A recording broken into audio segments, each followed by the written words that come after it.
गोर गोर देहिया कपूर कपूर जैसे मृग कपूर जैसे चमकाई हो। सासू मृग छाला ओढ़े आवत बैठैया गनवात बैठैया गनवाऊ हो।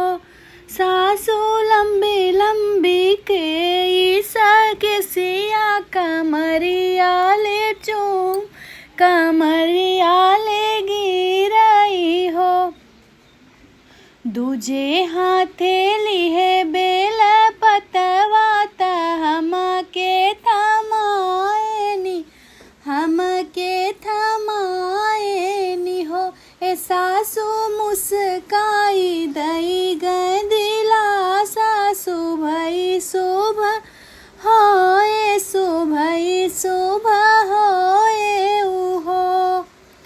गोर गोर देहिया उन कर कपूर के जैसे कपूर के जैसे उहो।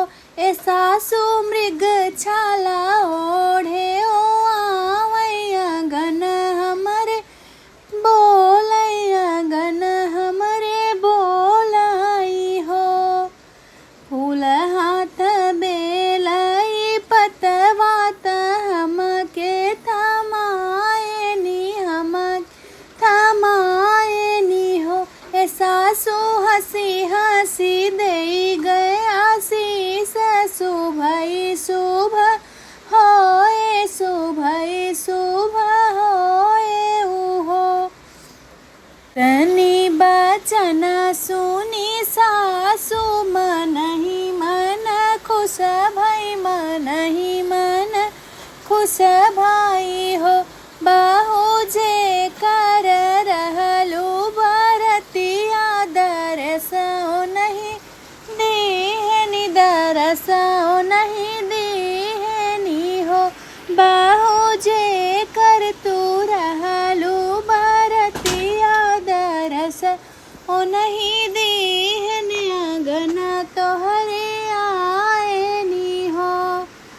देवा के देवा महादेव तोई त्रिशूलधारी ओ नहीं त्रिशूलधारी उहो। बहुआ ओ नहीं के लेखी के करमवात केहू ना मिटई है केहू ना मिटई है हो। बहुआ ओ नहीं के लंबे लंबी के सत मृग छाला पहिनई त मृग छाला पहिनई हो। रूपवा बनाई के अघोरी घर हमरे आवई त घर हमरे आवाई हो। बहुआ सेवका के दरस दिखावई त मनसा पुरावाई हो। हे बहुआ सेवका के मनसा पुरावई त दरस दिखावाई हो। सोई अटरिया पे बहुआ त सासू से अरज करई सासू से अरज करई हो। ए सासू भोर सपना एक देखे सपना